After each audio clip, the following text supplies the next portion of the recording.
Y bueno amigos, a continuación vamos a resolver unas ecuaciones basadas en las fracciones algebraicas.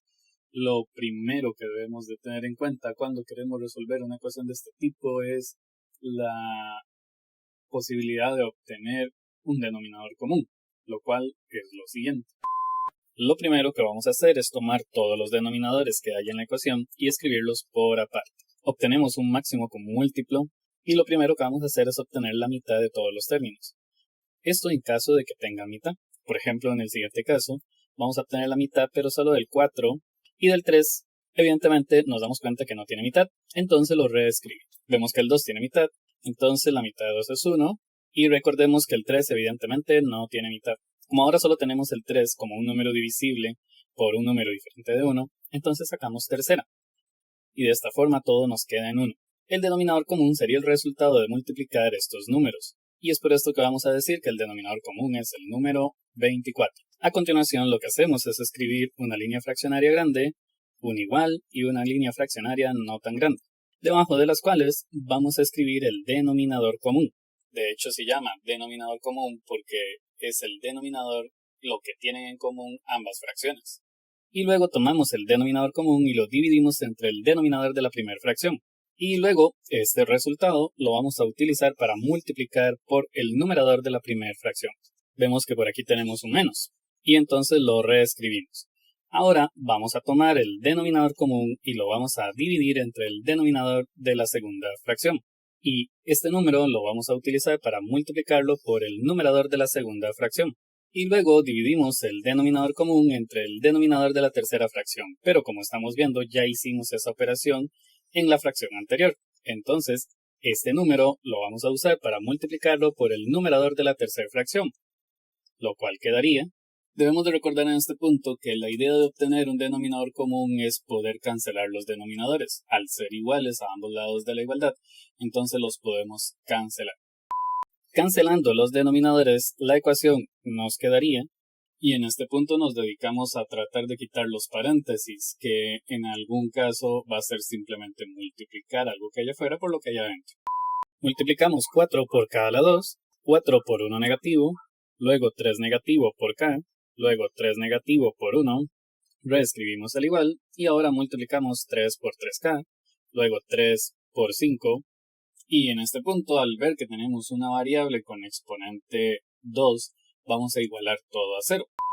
Entonces todo lo que está al lado izquierdo queda completamente igual. Pero lo que se encuentra al lado derecho tiene que pasar al otro lado de la igualdad. El 9k está positivo, por eso decimos que está sumando, entonces lo escribimos restando. El 15 está sumando, entonces lo escribimos restando. Y esto sería igual a 0. Y ahora en este paso lo que tenemos que hacer es sumar aquellos términos que son semejantes. ¿Cuáles son semejantes? Los que tienen la misma letra con el mismo exponente. O en definitiva, los que no tienen variable del todo. Entonces podemos observar que 4k al cuadrado no tiene ningún otro elemento por aquí que tenga k al cuadrado. Por eso lo volvemos a copiar. Ahora podemos ver que por aquí dice menos 3k y aquí dice menos 9k. Entonces, realizando menos 3 menos 9 nos quedaría menos 12k. Y ahora tenemos 4 negativo, 3 negativo y 15 negativo. Si hacemos 4 negativo, menos 3, menos 15, el resultado sería menos 22, igual a 0. Y en este punto tenemos una ecuación cuadrática que se puede resolver utilizando la fórmula general. Entonces lo primero que se debe obtener es el discriminante, el cual dice que se hace b al cuadrado menos 4 por a por c. Para este caso, b al cuadrado sería 12 negativo al cuadrado menos 4 por a por c. Y en este caso c es 22 negativo. Entonces el discriminante sería igual a 496. En este punto nos podemos dar cuenta que la ecuación sí tiene soluciones. Es más, como el discriminante es positivo, entonces podemos afirmar que tiene dos soluciones. Ahora vamos a ver cómo obtenemos dichas soluciones. Recordemos que la variable en este caso es k. Entonces, según la fórmula general, deberíamos de hacer menos b más menos raíz del discriminante sobre 2 por a. Sin embargo, para este caso, la letra b equivale a 12 negativo, más menos raíz del discriminante, que en este caso es 496, sobre 2 por a, que en este caso a vale 4. Siguiendo este proceso, entonces podríamos afirmar que k es igual a 12 más menos, y la raíz del discriminante sería 4 raíz de 31, todo sobre 8. Entonces ahora debemos de preguntarnos qué sucede si en el centro utilizamos un más y qué sucede si en el centro utilizamos un menos. El primer resultado para acá es si utilizamos un más dentro de la fracción, lo cual nos quedaría 3 más raíz de 31 sobre 2. ¿Qué sucede si utilizamos un menos? Entonces el resultado quedaría 3 menos raíz de 31 sobre 2. Recuerden que estas simplemente son las soluciones de la ecuación cuadrática. Sin embargo, debemos de recordar que estas me producen el conjunto solución de la ecuación, el cual es un conjunto formado por el número que resulta de realizar esta operación y el número que resulta de realizar esta operación. Y bueno, para poder estar seguros de que entendemos todas las posibilidades que pueden ocurrir en una suma y resta de fracciones, vamos a realizar el siguiente ejemplo. En este caso tenemos una pequeña diferencia. En este caso, en el denominador tenemos expresiones algebraicas. Anteriormente no, en el denominador solamente habían constantes. Entonces, ahora vamos a asumir como primer regla el poder obtener la factorización de cada uno de los denominadores de cada fracción. Pero para eso me va a ayudar mi amigo Snape. Y bueno, amigos, lo que el profesor quiere que yo les diga es cómo factorizar esta parte de aquí. Recordemos que cuando tenemos estas características, nosotros primero sacamos raíz cuadrada del r al cuadrado, lo cual nos da r. Luego sacamos raíz cuadrada de 4 y esto nos da 2. De esta forma podemos asegurar que la factorización de r al cuadrado menos 4 es lo mismo que, y a continuación vamos a factorizar este otro denominador. Factorizando este denominador, entonces vamos a escribir y nos damos cuenta que tanto este elemento como este son divisibles entre 2. Los escribimos por aparte y sacamos el máximo común divisor. Si sacamos mitad de ambos términos, nos quedaría 1 y 2. Como ya obtuvimos el 1, entonces podemos afirmar que este es el factor común. Entonces, esta expresión ya factorizada sería 2 por, dividimos el 2 entre 2, eso nos da 1r, más, dividimos el 4 entre 2, y eso nos da 2.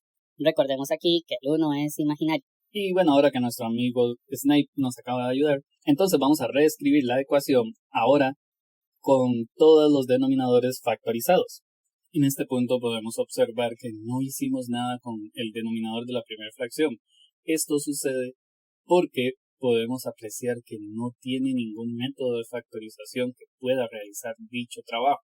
Entonces, realmente aquí ya terminamos de factorizar los denominadores.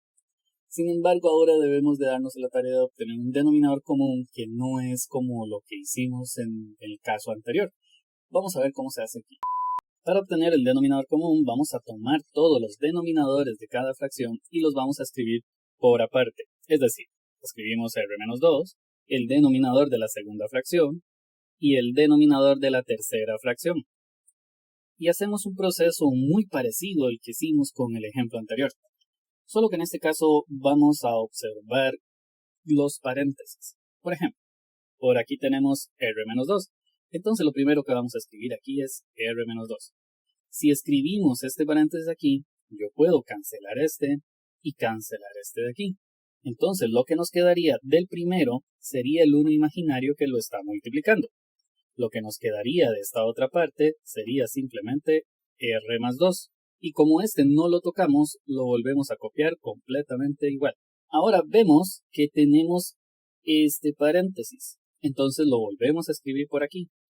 De esta forma podemos cancelar este paréntesis y este de aquí. El 1 no lo tocamos, entonces lo volvemos a escribir. Como cancelamos este paréntesis, lo que nos queda es el 1 imaginario que está multiplicando con él. Y como cancelamos este paréntesis, lo que nos queda es el 2 que está multiplicando con él. Y ahora vemos que al final nos quedaron solo números. Los unos no me llevan a realizar ningún procedimiento extra, pero el 2 sí. Sabemos que el 2 es divisible entre 2. Entonces, 2 dividido entre 2 es 1, y los demás números no se pueden dividir entre 2. A continuación vamos a realizar el siguiente proceso para obtener el denominador común. Multiplicamos este paréntesis por este, lo cual no se puede hacer nada más que escribirlos uno a la par del otro, y después este resultado lo multiplicamos por el 2. Sin embargo, debemos de entender aquí, escribir esto de aquí es completamente lo mismo que escribir esto de aquí. Y de esta forma podemos asegurar que este es el denominador común de la ecuación que queremos resolver. Y entonces, a continuación, vamos a realizar una línea fraccionaria grande, luego escribimos un igual y una línea fraccionaria no tan grande. Entendamos que no debemos de cuestionarnos qué tan grande debe ser la línea fraccionaria, simplemente que al lado izquierdo hay dos fracciones, por eso imagino que debe ser muy grande, y al lado derecho tenemos solo una fracción, por eso imagino que no debe ser tan grande, pero esto no es algo especial. Y en ambas partes vamos a reescribir el denominador común, el cual, si recordamos, lo habíamos hecho hace un rato, el cual era. Y luego dividimos el denominador común entre el denominador de la primera fracción, lo cual sería siendo lo siguiente. Recordamos que si hacemos esto, podemos cancelar estos dos paréntesis y el resultado sería 2 por r más 2. Y este resultado lo vamos a multiplicar por el numerador de la primera fracción. Entonces escribimos 7 por 2 por r más 2. Luego vamos a dividir el denominador común entre el denominador de la segunda fracción, lo cual sería, en esta parte podemos observar que podemos cancelar estos dos paréntesis y podemos cancelar estos dos paréntesis. Entonces lo único que me quedaría sería este 2. Y entonces este resultado lo vamos a multiplicar por el numerador de la segunda fracción. Primero escribimos el menos y luego escribimos 6 por 2. Y luego dividimos el denominador común, que recuerden es completamente igual a este, entonces no importa cuál de los dos elija, entre el denominador de la última fracción, lo cual sería, y aquí podemos observar que se puede cancelar este paréntesis con este y este 2 con este. Entonces el resultado sería, y este resultado lo vamos a multiplicar por el numerador de la segunda fracción, lo cual quedaría, y recordemos lo que les dije anteriormente. La idea de obtener un denominador común es poder cancelar los denominadores de toda la ecuación, para que nos quede una ecuación sin fracciones. Entonces, esto quedaría de la siguiente forma. Si cancelamos este denominador y este denominador, entonces la ecuación quedaría. Y bueno, a continuación sería tratar de resolver un poco esto. Primero multiplicamos 7 por 2, lo cual nos da 14. Luego multiplicamos 6 por 2, lo cual nos da 12. Y podemos multiplicar 3 por r, lo cual nos dejaría 3r. Y 3 por menos 2 nos da menos 6. Luego multiplicamos 14 por r, lo cual nos queda 14r. Y luego multiplicamos 14 por 2, lo cual nos queda 28. Y copiamos el resto de la ecuación. En este punto podemos darnos cuenta que no nos quedó ninguna variable con exponente 2. Esto quiere decir que no hace falta igualar a 0. Entonces vamos a dejar todas las variables al lado izquierdo de la igualdad y todos los términos que no tienen variable al lado derecho de la igualdad. Vemos que al lado izquierdo del igual ya tenemos una expresión que tiene variable. Esta la volvemos a escribir completamente igual. Pero al lado derecho de la igualdad tenemos 3r. Este 3r al estar positivo decimos que está sumando, entonces lo pasamos al otro lado de la igualdad a restar. Luego vemos que al lado derecho de la igualdad ya tenemos 6 negativo, que además no tiene variable. Entonces lo reescribimos completamente igual. Pero observamos que al lado izquierdo de la igualdad tenemos al 28 y al 12, que son términos que no tienen variable. Entonces los tenemos que pasar al lado derecho de la igualdad. El 28 está sumando, entonces lo pasamos a restar. El 12 está restando, entonces lo pasamos a sumar. Luego realizamos esta operación, la cual nos daría 11r. Y luego realizamos esta operación, la cual nos daría 22 negativo. Ahora podemos ver que al lado izquierdo de la igualdad tenemos un número multiplicando a una variable. Siempre que esto sucede, tenemos que tomar el número y pasarlo a dividir al otro lado de la igualdad. Entonces vamos a escribir que r es igual a 22 negativo, y como el 11 está multiplicando, pasa al otro lado de la igualdad a hacer la operación contraria, es decir, a dividir. Prestemos atención aquí. Cuando se pasa un número a dividir, nunca se escribe en el numerador. Siempre se escribe en el denominador, si no, no está dividiendo. Simplificando esta fracción, nos damos cuenta que r es igual a 2 negativo.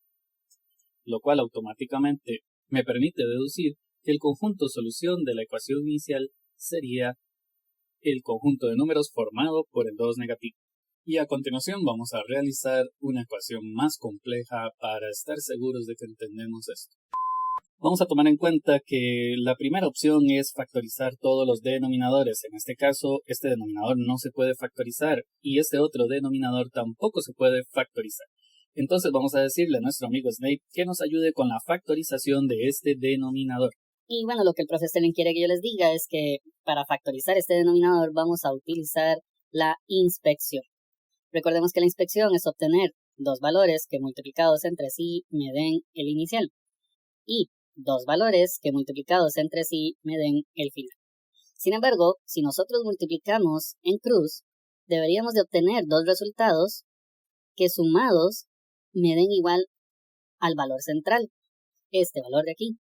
Pero como ven, este resultado me dio positivo. ¿Cómo hago para que este resultado me dé negativo? Bueno, escribimos un menos en el primero, un menos en el segundo, que además no contradice el hecho que si los multiplicamos me produce el 12 positivo, y entonces el resultado de la multiplicación en cruz también me quedaría negativo, y por esto el 7 nos daría negativo. Y es por esto que podemos afirmar que la factorización completa del denominador de la segunda fracción sería la multiplicación entre estos dos paréntesis. Y bueno, ya que nuestro amigo Snape acaba de ayudarnos con esa factorización, entonces vamos a reescribir las fracciones. Y cuando ya factorizamos todos los denominadores, entonces podemos darnos a la tarea de crear el denominador común. Para obtener el denominador común vamos a copiar todos los denominadores por aparte. Recordemos que si por aquí tenemos x menos 4, entonces vamos a escribir por aquí x menos 4. Si hacemos esto, podemos cancelar este paréntesis y este paréntesis. Del primer paréntesis lo que me va a quedar es el 1 imaginario que estaba multiplicando con él. En este otro denominador entonces lo que nos va a quedar es x menos 3. Y como este no lo tocamos, lo volvemos a copiar a continuación. Ahora vemos que aquí hay un 1, lo cual no me es de utilidad, pero por aquí tenemos un paréntesis. Entonces aquí vamos a escribir el paréntesis. Si escribimos este paréntesis aquí, entonces podemos cancelar este paréntesis y este. Y podemos observar que en las tres partes nos queda 1. Lo cual nos indica que ya terminamos el proceso. Ahora multiplicamos este paréntesis por este, lo cual solo quiere decir que los vamos a escribir de esta forma, y ahora podemos afirmar que este es el denominador común. Y a continuación vamos a dibujar una línea fraccionaria grande, un igual y una línea fraccionaria no tan grande. Vamos a escribir debajo de ambas líneas fraccionarias el denominador común, el cual lo habíamos obtenido por ahí. Ok, lo que sigue es recordarse que vamos a dividir este denominador común entre este denominador de la primera fracción, lo cual sería, cancelando ambos paréntesis, el resultado sería, y este resultado lo vamos a usar para multiplicar el numerador de la primera fracción, lo cual quedaría, reescribimos este menos, y ahora vamos a dividir el denominador común entre el denominador de la segunda fracción, lo cual sería, para pensar en cancelar aquí, lo primero que debemos de recordar es que siempre hay un 1 imaginario multiplicando al inicio de cualquier fracción. Entonces podemos cancelar este paréntesis con este y podemos cancelar este paréntesis con este. Por lo tanto, nos quedaría el 1 que teníamos al inicio. Este resultado lo vamos a multiplicar por el numerador de la segunda fracción, lo cual quedaría. Y ahora vamos a dividir el denominador común entre el denominador de la tercera fracción, lo cual sería. Ahora cancelamos este paréntesis con este paréntesis y lo que nos queda sería x menos 4. Y este resultado lo vamos a multiplicar por el numerador de la tercera fracción. Aquí debemos de comprender que no importa la cantidad de fracciones que tengamos. Si hay un igual en alguna parte, este proceso es el que se debe hacer sin importar la cantidad de fracciones que existen. Es muy importante también comprender que es para cuando hay sumas y restas. Y sí, como hicimos un denominador común dentro de una igualdad, entonces la idea es poder cancelar los denominadores. Por esto la ecuación nos quedaría de la siguiente forma. Cancelando este denominador y este, la ecuación quedaría, y aquí pues lo único que nos queda es multiplicar x a la 2 por x y x a la 2 por 3 negativo. Luego multiplicamos 1 por 16, luego x a la 2 por x y luego x a la 2 por 4 negativo. Recuerden que cuando tenemos exponentes mayores que 1, entonces tenemos que igualar a 0. Y de acuerdo a esto, vamos a ver que copiamos completamente igual todos los elementos que están a la izquierda del igual. Entonces quedaría, pero aquellos términos que están a la derecha del igual los tenemos que pasar al lado izquierdo del igual. Como x a la 3 está positivo, decimos que está sumando, entonces pasa a restar. Como el 4x a la 2 está restando, entonces pasa a sumar. Y escribimos igual a 0. Y ahora podemos apreciar que aquí dice 1x a la 3 y aquí dice menos 1x a la 3. Realizando esta operación nos da 0. Entonces podemos decir que se cancela x a la 3. Luego, por aquí vemos menos 3x a la 2 y por aquí vemos más 4x a la 2. Si hacemos 3 negativo más 4, el resultado es 1x a la 2. Luego tomamos el 16 negativo y lo escribimos por aquí. Recuerden esto siempre igualado a 0. En este punto es importante entender que venimos viendo la fórmula general. Esto para poder resolver ecuaciones cuadráticas, y en este caso tenemos una ecuación cuadrática, pero la fórmula general no es la forma más eficiente de darle solución a este ejercicio. Vamos a ver cuál es una forma más eficiente. Ojo, no es mejor, es que simplemente se puede hacer más rápido. Vamos a observar que no existe un término multiplicado por x a la 1. Si esto sucede, entonces nosotros podemos tomar el término que no tiene variable y pasarlo al otro lado de la igualdad. Es decir, reescribimos 1x a la 2, bueno, recordemos que el 1 es imaginario. Escribimos el igual y como el 16 estaba restando, ahora lo escribo sumando. Y aquí se viene algo curioso. Tenemos x a la 2 al lado izquierdo y un número al lado derecho. Siempre que esto sucede, nosotros vamos a decir que x es igual al resultado de la raíz cuadrada de 16, tanto positivo como negativo. Y aquí vamos a hacer una pausa porque inclusive he visto hasta en redes sociales que hay grandes discusiones de si esto queda positivo o queda negativo, etc. Vamos a entender que para una ecuación, el resultado de una raíz cuadrada va a darnos positivo y también negativo. Pero esto es solamente en una ecuación. Si estamos en otra situación que no es una ecuación, entonces el resultado de la raíz cuadrada es igual a un número positivo. Pero en este caso estamos ante una ecuación que además es cuadrática, que ya nos indica que tiene dos soluciones. Entonces vamos a decir que la solución para la primera x sería igual a 4 positivo y la solución para la segunda x sería igual a 4 negativo. Con lo cual podemos afirmar que el conjunto solución es aquel conjunto numérico formado únicamente por el 4 negativo y el 4 positivo. Y con esto ya le dimos solución a la ecuación. Muchas gracias.